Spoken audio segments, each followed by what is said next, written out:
जी जी ख्वाजा बाबर सलीम साहब दी फरमाइश और राजा साहब दी स्पेशल फरमाइश है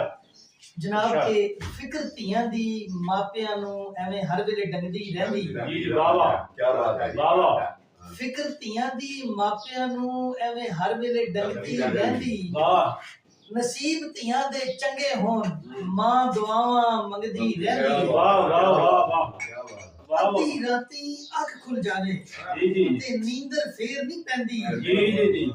ਇੱਕ ਇੱਕ ਮਿੰਟ ਸਾਲ ਬਣ ਜਾਂਦੇ ਮਾਂ ਪਾਸੇ ਲੈਂਦੀ ਰਹਿੰਦੀ वाह वाह ਫਿਕਰ ਧੀਆਂ ਦੀ ਮਾਪਿਆਂ ਨੂੰ ਐਵੇਂ ਹਰ ਵੇਲੇ ਡੰਗਦੀ ਰਹਿੰਦੀ वाह वाह वाह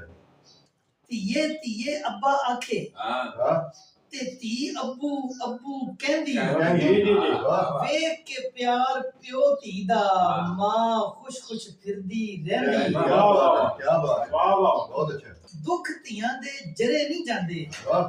ਮਾਂ ਮੂੰਹ ਪਰਨੇ ਟੈ ਪੈਂਦੀ क्या ਖੁਸ਼ ਧੀਆਂ ਨੂੰ ਵੇਖਣ ਲਈ ਮਾਂ ਚਰਖੇ ਕੱਤਦੀ वाह ਰਹਿੰਦੀ वाह क्या बात ਫਿਕਰ ਧੀਆਂ ਦੀ ਮਾਪਿਆਂ ਨੂੰ ਐਵੇਂ ਹਰ ਵੇਲੇ ਡੰਗਦੀ ਰਹਿੰਦੀ वाह ਤੇ ਮੇਰੀ ਬੇਟੀ ਹੈ ਜੀ ਅਨਮ ਫਾਤਮਾ जी जी ਤੇ ਜੇ ਅਨਮ ਵਰਗੀ ਧੀ ਹੋਵੇ ਤੇ ਹੋਰ ਕੀ ਰੱਬ ਕੋਲ ਲੈਣਾ वाह वाह ਸ਼ਮਲਾ ਉੱਚਾ ਕਰਕੇ ਤਾਈ ਭਰਾਵਾਂ ਰਲ ਕੇ ਬਹਿਣਾ वाह वाह वाह ਹਰ ਘਰ ਵਿੱਚ ਈਦ ਹੁੰਦੀ ਏ ਜੇ ਧੀਆਂ ਮੰਨਣ ਕਹਿਣਾ वाह ਨਵਾਜ਼ ਸੋਨੇ ਸਿੱਕੇ ਤੋਂ ਵੱਧ ਕੇ ਧੀਆਂ ਮਾਂ ਦਾ ਗਹਿਣਾ वाह वाह वाह